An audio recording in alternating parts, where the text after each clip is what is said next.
Hello दोस्त, कैसे हैं आप। मैं उम्मीद करता हूँ आप अच्छे होंगे। लगातार आप मेरे वीडियो देख भी रहे होंगे और आपको ये वीडियो पसंद में आ भी रहा होगा। लगातार मैं शब्दावलियाँ आपके सामने प्रेजेंटेशन कर रहा हूँ वन लाइनियर के रूप में, जैसा कि मैं पहले भी कह रहा हूँ और अब भी कह रहा हूँ कि ये आप निश्चित रूप से इसको याद कर लीजिएगा। क्यों? क्योंकि यहाँ से प्रश्न अगर आते हैं तो गलती होने की संभावना अधिक होती है। इसलिए इसको क्रम व्यवस्थित तरीके से आप इसका नोट्स बना लीजिएगा और हालांकि मैं इसका प्लेलिस्ट भी बनाऊंगा। तो आज जो मेरी टॉपिक है मित्र, गुप्तकालीन संबंधित जो भी अधिकारी या तो फिर कर संबंधित जो शब्दावलियाँ हैं उसको लेकर वन लाइनियर के तथ्य के रूप में आपके सामने प्रस्तुत करना चाहता हूँ। ठीक है। इसके पहले मैंने मौर्यकालीन, वैदिक कालीन और सिंधु घाटी सभ्यता पर चर्चा कर चुका हूँ। आप इसके पहले वाले वीडियो में जाकर इसको देख लीजिएगा। ठीक है मित्र। तो ये गुप्तकालीन का मतलब गुप्त कब आए थे? कुषाणों के पतन होने के बाद गुप्तकालीन का क्या हुआ था? गुप्त वंशों का उदय हुआ था। और गुप्त वंश एक तरीके से मौर्य वंश के बाद एक ऐसा वंश था जो भारत में ज़्यादातर केंद्रीकृत व्यवस्था बनाए रखने में क्या हुई? सफल हुई। ठीक है। तो आइए हम देखते हैं कि गुप्तकालीन केंद्रीय अधिकारी कौन थे और उनके नाम क्या थे और उनके कार्य क्या थे। ठीक है। इसके बारे में चर्चा करते हैं। फिर अगला पॉइंट है राजस्व संबंधी शब्दावलियाँ। ठीक है। इसके पहले मैंने मौर्यकालीन संबंधित अधिकारियों के बारे में चर्चा कर चुका और कर संबंधी शब्दावलियों के बारे में चर्चा कर चुका और आज हम चर्चा कर रहे हैं गुप्तकालीन। आपकी परीक्षा की दृष्टि से बहुत इंपॉर्टेंट ये चैप्टर हैं वन लाइनियर के रूप में और यहाँ से लोग अक्सर गलती करते हैं, आप मत करिएगा। ठीक है। आइए देखते हैं। देखिए मित्र, गुप्तकालीन केंद्रीय अधिकारी गण कौन कौन थे और उनका क्या कार्य था, ये आइए देखते हैं। देखिए पहला चीज़ यहाँ पर है सर्वा अध्यक्ष। सर्वा अध्यक्ष किसे कहा जाता है? जी हाँ, सर्वा अध्यक्ष किसे कहा जाता है? राज्य के सभी केंद्रीय विभागों का प्रमुख अधिकारी। सर्वा अध्यक्ष किसे कहते हैं? राज्य के सभी केंद्रीय विभागों का प्रमुख अधिकारी जो होता है वह सर्वा अध्यक्ष होता है। क्या कहते हैं उसको? सर्वा अध्यक्ष कहते हैं। आगे देख लीजिए दूसरे नंबर पर प्रतिहार एवं महाप्रतिहार किसे कहा जाता है? प्रतिहार और महाप्रतिहार ये सब गुप्तकालीन अधिकारी हैं। ठीक मित्र। तो प्रतिहार एवं महाप्रतिहार अधिकारी किसे कहते हैं? सम्राट से मिलने की इच्छा रखने वाले को आज्ञा पत्र देना इसका मुख्य कार्य था। प्रतिहार अंततः पूर्व का रक्षक एवं महाप्रतिहार राजमहल के रक्षकों का मुखिया होता था। ठीक है। तो ये प्रतिहार और महाप्रतिहार के रूप में बात की जा रही है, यानी कि जो भी राजा से अगर मिलना चाहता था तो ये क्या काम करते थे कि राजा और जनता के बीच के रूप में एक तरीके से कड़ी का काम करते थे। प्रतिहार जो होता था वो दुर्ग पे होता था और महाप्रतिहार जो होता था वह राजमहल में हुआ करता था। ठीक है। तो आप इसको समझ लीजिएगा। अगला आते हैं कुमारमात्य। कुमारमात्य किसे कहते हैं? पदाधिकारियों का सर्वश्रेष्ठ वर्ग। इन्हें उच्च से उच्च पदों पर नियुक्त किया जाता था। इन्हें उच्च से उच्च पदों पर नियुक्त किया जाता था। इनको हम क्या कहते थे? इन्हें हम कहते थे कुमारमात्य। क्या कहते हैं? कुमारमात्य, यानी पदाधिकारियों का सर्वश्रेष्ठ वर्ग। इन्हें उच्च से उच्च पदों पर नियुक्त किया जाता था। इन्हें हम कुमारमात्य कहते हैं। ठीक है मित्र। तो ये कुमारमात्य के बारे में आप जान लीजिए। इसके अलावा होता है महासेनापति, जिसे महादंड नायक भी नाम से भी जाना जाता है। तो महासेनापति जो होता था वह सेना का सर्वोच्च अधिकारी होता था और कुमारमात्य जो होता था वह महादंड नायक के रूप में भी जाना जाता था। ठीक है। तो महासेनापति सेना का सर्वोच्च अधिकारी होता था। यहाँ पे देखिए मित्र, जितने भी अधिकारी लगे हुए हैं गुप्त काल में, ज़्यादातर उनमें महाशब्द लगा हुआ है। उनमें क्या लगा हुआ है? महाशब्द लगा हुआ है। काफ़ी ज़्यादा इस तरीके के आपको अधिकारियों के नाम में देखने को मिल जाएंगे। महासेनापति सेना का सर्वोच्च अधिकारी होता था। महापीलुपति किसे कहा जाता था? गज सेना का अध्यक्ष होता था। महापीलुपति, पीलू यानी कि आप समझ रहे होंगे। तो गज सेना का अध्यक्ष होता था। ठीक। इसके बाद महाअश्वपति लगा हुआ है। यहाँ पे पीलू शब्द यानी जो हाथियों के लिए यूज किया जाता है, जहाँ पर जो करता है उसे महापीलुपति। यहाँ पे अश्व लगा हुआ है, महाअश्वपति, जो अश्व सेना का अध्यक्ष होता था। क्लियर। फिर इसके बाद लगा है महासंधि विग्रहक। ये आपके एग्जाम में पूछा हुआ है मित्र, इस चीज़ को ध्यान में रखिएगा। महासंधि विग्रहिक, महासंधि विग्रहिक, महासंधि विग्रहिक किसके लिए? युद्ध व शांति का मंत्री होता था, युद्ध व शांति का मंत्री महासंधि विग्रहिक होता था। ये आपके एग्जाम में पूछा गया है। युद्ध व शांति का मंत्री होता है, युद्ध व शांति का मंत्री होता था, यानी कि देश में शांति व्यवस्था को बनाए रखने के संदर्भ में, और जब युद्ध होता था तब भी इसकी भागीदारी ज़्यादा सक्रिय होती थी।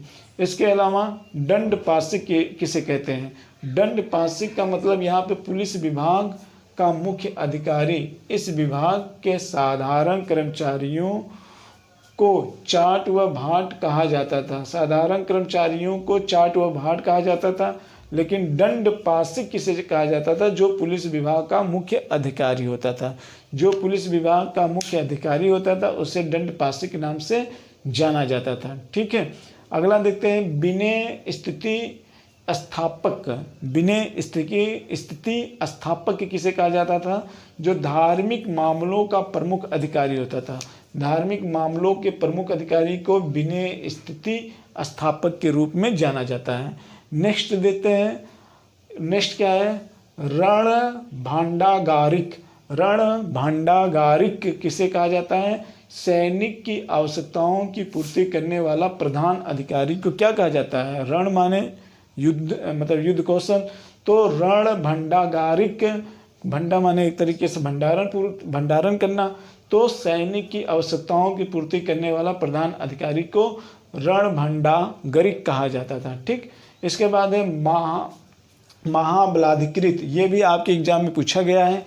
महाबलाधिकृत किसे कहते हैं? तो ये सैनिक अधिकारी होता था, ध्यान में रखिएगा मित्र। महाबलाधिकृत को क्या कहा जाता है? सैनिक अधिकारी कहा जाता है। महाबलाधिकृत को सैनिक अधिकारी कहा जाता है, ये आपके एग्जाम में पूछा गया है। महादंडनायक।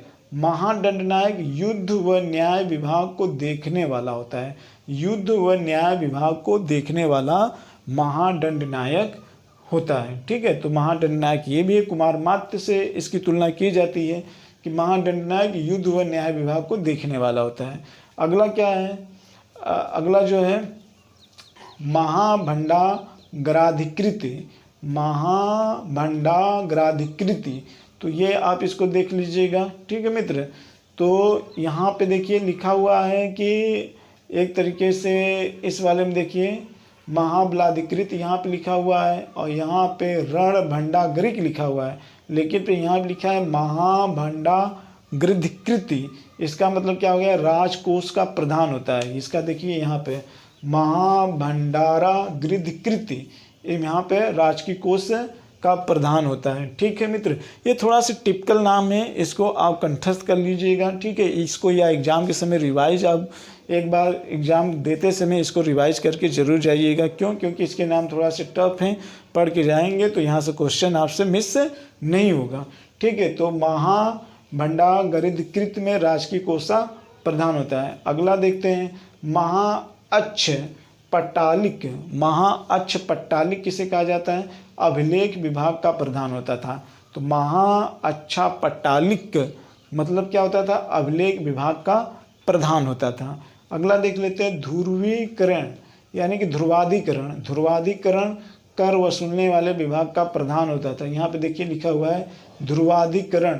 ध्रुवाधिकरण का मतलब कर वसूलने वाला विभाग का प्रधान ध्रुवाधिकरण कहलाता है। अगला देख लेते हैं अग्रहारिक दान विभाग का प्रधान होता है। अग्रहारिक दान विभाग का क्या होता है? प्रधान होता है। तो इतने इम्पोर्टेंट गुप्तकालीन केंद्रीय अधिकारी हैं, इनको आप देख लीजिएगा, एग्जाम जाते समय रिवाइज कर लीजिएगा। फिर मैं कहता हूँ यहाँ से क्वेश्चन आते हैं तो लोग अक्सर गलत कर जाते हैं, तो आप ये गलती मत करिएगा। ठीक है, एक बार हम देख लेते हैं शस्त्री निगाह से कौन कौन से अधिकारी हैं। थोड़ा सा टिपिकल नाम है इनके, लेकिन आप याद कर लीजिएगा। सर्वा अध्यक्ष पहला, प्रतिहार एवं महाप्रतिहार दूसरा, तीसरा है कुमार मात्र, चौथा है महासेनापति, पांचवा है महापिलुपति, छठवां जो है महासोपति है, और सातवां जो है महासंधि विग्रहिक है।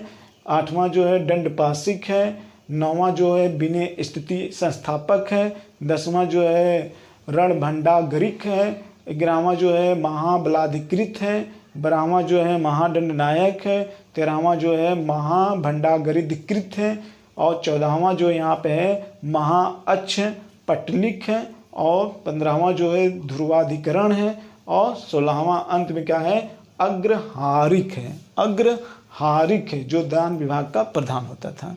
ठीक है, तो ये गुप्तकालीन केंद्रीय अधिकारीगण हैं, इनका नाम आप याद कर लीजिएगा। और हो सके तो ये आपको कैसे याद होंगे, जब गुप्तकालीन से मौर्यकालीन से तुलना करेंगे तो ये चीज़ें आपको याद करने में आसानी होगी। और ख़ास तो जो करंट में आप देख रहे हो उससे भी आप तुलना करोगे तब भी आपको याद करने में आसानी हो जाएगी। ठीक है, तो आइए अगला हम देखते हैं राजस्व शब्दावली। जी हाँ, राजस्व शब्दावली, यहाँ से कई बार क्वेश्चन पूछे गए हैं।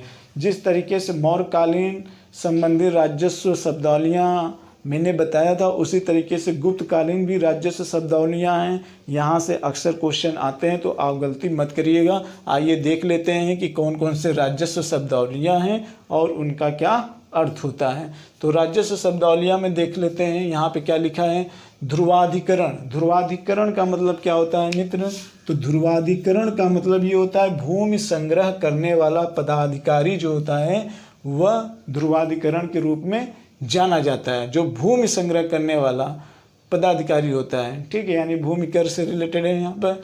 फिर अगला देखते हैं महाखपटालिक। महाखपटालिक, महाखपटालिक मतलब यहाँ पे क्या है, भूमि लेखों से सुरक्षित रखने वाला अधिकारी।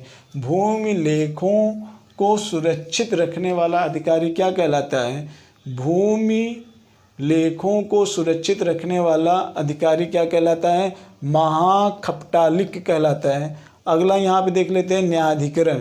भूमि संबंधी विवादों का निपटारा करने वाला अधिकारी क्या कहलाता है, न्यायाधिकरण कहलाता है। इसके बाद यहाँ पे क्या है, आयुक्त या विनियुक्त। भूमि क्रय और विक्रय संबंधित अधिकारी को क्या कहते हैं, आयुक्त एवं विनियुक्त के नाम से जाना जाता है।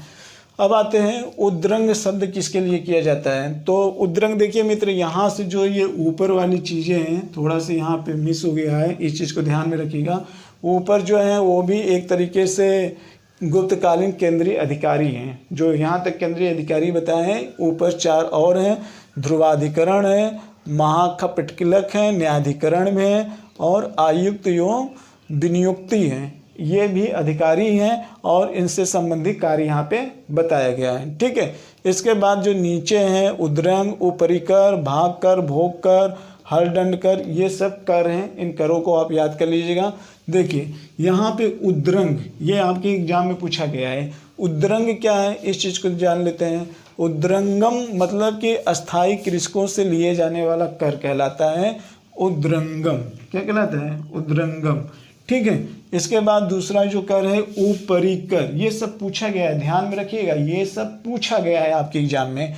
उपरिकर अस्थायी कृषकों से लिया गया कर, जबकि उद्रंग अस्थायी कृषकों से लिया गया कर, और उपरिकर मतलब कि जो अस्थायी कृषकों से लिया गया कर होता है। अगला कर क्या है, भाग कर। राजा को दिए जाने वाला उपज का 1/6, हाँ मित्र, उपज का 1/6 कर होता है, उसे हम भाग कर कहते हैं। यही मौर्य काल में क्या था, सीता कर के नाम से जाना जाता था। किस कर के नाम से जाना जाता था, मौर्य काल में इसको सीता कर के नाम से जाना जाता था, और वहाँ भी उपज का 1/6 ही भाग लिया जाता था। जबकि यहाँ गुप्त काल में इसी कर को सीता की जगह पे भाग कर यहाँ पे कर दिया गया है, और यहाँ पर राजा भी 1/6 ही लेता है।